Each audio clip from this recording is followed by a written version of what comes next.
Pô, 8 anos de Mamilos, hein? Pois é, como é que é fazer eu não faço a menor ideia de como é fazer um podcast por 8 anos.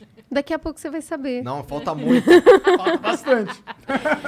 Cara, eu acho que a gente precisa se apresentar, porque eu acredito que tem uma galera que tá chegando aí, a audiência de vocês, e que tá ouvindo aqui, vendo, né? Ai, lembrei que tinha câmera. E que nem deve ter noção... Calma, segura. Que nem tem noção quem a gente é, né? Porque... Mas provavelmente já escutaram. Vocês são famosona. Você na acha? podosfera. Você Não acha? são, não? Ah, sei lá. O que é ser famosa? Todo mundo da podosfera te conhece. É, Mas qual que é o tamanho da podosfera? Ah, grande, hein? Ah, é? ficou Eu grande. acho que é. Não cheguei na borda também ainda não, mas diz que é grande. Bom, Ju, conta aí o que a gente faz. Para de mistério. O Mamilos, então, é um podcast que existe há 8 anos. A gente começou um pouquinho depois da eleição de 2012. Que a 14. gente... É 2014, desculpa. Que a gente achou que foi uma eleição que estava polarizada, né? Pobres crianças do verão, não é mesmo? E a gente estava vendo as discussões que era todo mundo nas redes sociais, a gente viu os nossos amigos, as pessoas que a gente seguia, cheios de certeza, né?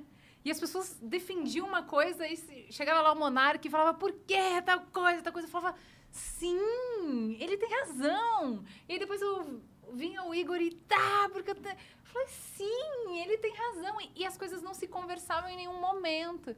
E a gente olhava para isso e falava assim, pô, mas será que não é possível? Eu gosto desses dois caras. Eles não podiam conversar, porque tem coisas que eu acho que faz sentido no que ele fala, tem coisas que eu acho que faz sentido. Seria tão legal se tivesse uma conversa entre eles. Então, a gente começa, Mamilos, desse incômodo de pensar assim, poxa, mas não dá para fazer uma conversa de outro jeito? Será que quando eu olho para uma pessoa que pensa diferente de mim, eu não consigo sentar na mesa partindo do pressuposto de que ela é inteligente e bem intencionada, as duas coisas ao mesmo tempo, e realmente não conversar com ela para provar que ela está errada, mas conversar com ela para entender. Pô, Igor, você é um cara tão legal, eu te respeito tanto. Como é que você pode pensar, sendo tão legal como eu sei que você é, como é que você pode pensar assim sobre esse tema que para mim é muito óbvio que é de outro jeito? E aí a gente conversa não para mudar de ideia, mas para eu... no final de cada Mamilos a ideia era... eu entendi. Eu entendi por que o Igor pensa assim. E aí... Continuo discordando, Exato, mas sem eu problema Nada a ver nenhum. com concordar. Tem Tem a ver com a curiosidade de desbravar o universo do outro. É construir engraçado, pontes entre as pessoas, É né? engraçado, é meio que a gente tenta fazer também. É verdade, eu fui ouvindo você falar e me identifiquei bastante, porque... Não, mas eu acho que a gente tem vários pontos em comuns. Vários.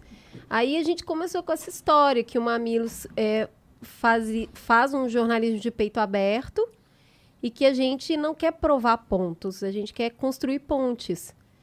E aí eu achei muito engraçado que uma vez o cara falou, vocês estão construindo ponte que ninguém pediu e ninguém vai atravessar.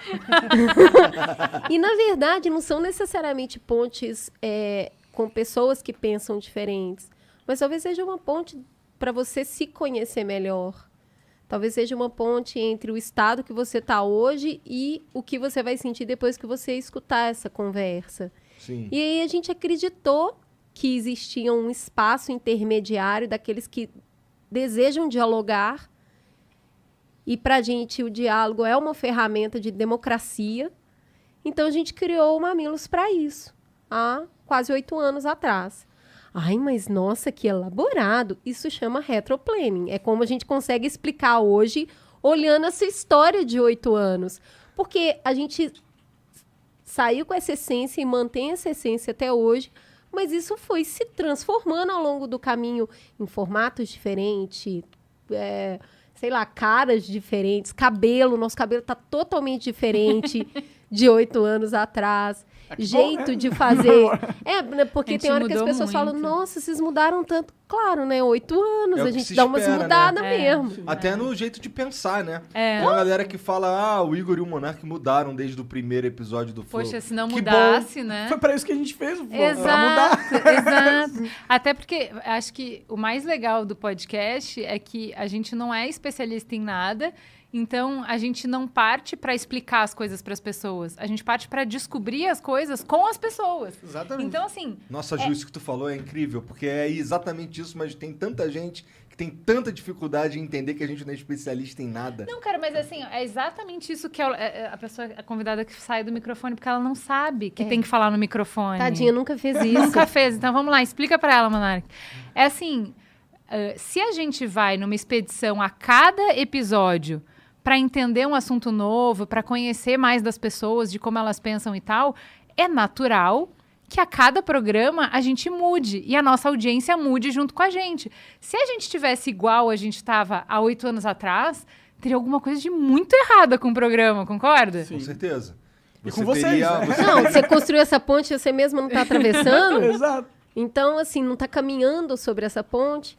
E aí, quando a gente partiu desse propósito de promover essas conversas, a surpresa disso é que a gente começou como uma brincadeira, um hobby, e de repente a gente percebeu que tinha muita gente sentindo falta de um espaço desse tipo. Então, a audiência veio e falou, nossa, eu não saio daí querendo me matar. Eu não saio depois desse programa com ódio no coração. Então, a gente começou a falar disso, desse jornalismo anti-inflamatório, propositivo, desse jornalismo de paz, onde, é claro, vou ter que virar para você e falar, amigo, problemas complexos não têm uma resposta simples. Você não vai sair daqui com uma certeza, tipo, olha, resolvemos o problema da privatização hoje. Você entendeu? Entendi o sentido da vida. Exato. Não é? Não, tem uma resposta. Ai, olha, começou o programa, eu não sabia o que pensar. E agora eu sei, a solução é 2 frases. Ou um BuzzFeed, sabe? 5 coisas para resolver a privatização no Brasil. Tipo, amigo, não vai ter, né? Você vai entrar com 2 Como perguntas acabar- e sair com 10, né? Como acabar com a corrupção? É muito simples. Veja aqui. Não, né? Apenas não. Então, a gente recebe muito retorno do tipo, nossa, sai com mais dúvida do que eu entrei. Nossa, peraí, que eu vou ter que voltar e escutar isso aqui de novo. E aí, ao longo dessa trajetória, a gente foi amadurecendo esse discurso, a gente foi conhecendo pessoas incríveis no caminho, porque é isso, esse lugar do não saber, esse lugar do aprendiz, que o Paulo Freire, né, tá aí comemorando o centenário de Paulo Freire, é o lugar do curioso e ele precisa de auxílio para traçar esse caminho. O aprender é em comunidade. E aí a gente foi chamando gente cada vez e conhecendo gente Mas cada como é que vez mais. começou? Começou com a galera com o látex enorme? Começou com os famosos? Quem eram os convidados do Mamilos no início, Cris Bar? Ai, gente super importante pra gente, os nossos amigos. Porque é isso, né? A gente Porque começou... quem tá ali no teu círculo é mais próximo. Pô, foi a mesma coisa com o Flow quando a gente começou. A gente trouxe quem tava próximo. A gente ia chamar o Silvio Santos. Até hoje ele não respondeu. Silvio, responde os meninos. Mas eu acho que é isso. A gente trouxe os nossos amigos, a gente foi testando um monte de quadro. Então, pra vocês terem uma ideia, primeiro, um dos quadros que tinham no Mamilos lá no início era os memes e trending topics. Aí as 2 panaquinhas achando que ia conseguir explicar meme no áudio. Não, amiga, não vai dar certo. Você tá tentando conversar sobre um assunto que é muito visual. Então, A gente não é engraçada, vamos falar a verdade, entendeu? Então esse quadro morreu bem rapidinho. a gente vai... Assim, nós somos muitas coisas. Não somos engraçadas. Engraçadas não é uma delas. E aí a gente Não é foi... gostoso conversar com pessoas que pensam o oposto que você pensa? Olha, eu acho que você usou a palavra-chave nessa frase, que é conversar. O que é conversar? É uma dança. Aí eu falo um pouquinho, você fala um pouquinho. Você escuta, eu sinto que você está ouvindo o que eu estou falando e não só preparando a próxima resposta para lacrar em cima de mim. Você está realmente conversando. E interessado, né? E se movendo de acordo com o que a gente fala. A gente sempre faz um discursinho antes de começar a conversa, né? E aí as pessoas realmente são diferentes na nossa mesa do que às vezes elas são fora, porque elas abraçam a proposta. Porque a gente já viu gente, por exemplo, que chega e, sei lá, o Monark fala, eu acho que azul é uma cor fria e porque... E aí eu fico amarelo, é uma cor quente. Falo, mas não tem nada a ver com o que ele está falando. Você simplesmente veio com as respostas prontas da sua casa. Você veio com as respostas que você falou ontem, anteontem, que você vai falar amanhã. você não se deixa atravessar por nada. Não tá rolando o jogo, né? Não, assim, tá rolando o jogo. Você não se move pelo gente que ele fala, entendeu? Total. Que é uma coisa muito bonita quando a pessoa tá te escutando e fala assim, cara, isso aí que você falou me fez pensar que daí é outra coisa. Aí rola conversa, de verdade. Aí é conversa. A gente tem esse problema, às vezes, quando vem alguns convidados que são ou palestrinha, ou seja, o cara tem todo um roteiro que ele já preparou em casa. Já passamos, amigo. Nossa, é um Então, saco. aí Sinto sua dor. o palestrinha é aquele que fala assim, não, mas voltando aqui pra história, tu... Ah, Porque o tá, cara quer entendi. terminar de contar, é sobre ele, não é sobre a conversa. Exato. Então, conversar com quem pensa muito diferente de você é desafiador para que você faça esse exercício de entender, gente, por que buraco essa pessoa tá olhando que ela tá vendo uma coisa tão diferente de mim? Eu acho isso muito desafiador e isso é excitante. Mas é isso, tem umas políticas básicas disso que é o respeito. Né? É essa conversa. O que eu tô te falando e o que você tá me falando é essa dança. Aí, cara, aí é bonito. E sem mentira, assim, né? Porque, assim, aí rola a conversa. Quem pensa diferente não tá aquela coisa que a gente fala do pombo enxadrista, né? A pessoa que fala qualquer coisa não tem relação com a realidade, que daí não tem diálogo possível, né? Então, assim, o que a gente vê na nossa mesa, e a gente já presenciou ao longo desses 8 anos alguns encontros muito bonitos, assim, de pessoas que pensam completamente diferente, mas tem generosidade para não partir do ponto de que o outro, então, é um cafajeste por causa disso, entendeu? E conseguir realmente pegar, não, peraí, mas se fosse assim do jeito que você está falando, então teria que ter isso, isso e aquilo. Aí a pessoa fala, eu entendi por que você está falando isso, mas não é. Da onde eu vejo isso, isso e aquilo, funcionam dessa maneira. A pessoa fala, não, mas se funcionasse dessa maneira, a gente não teria esse problema.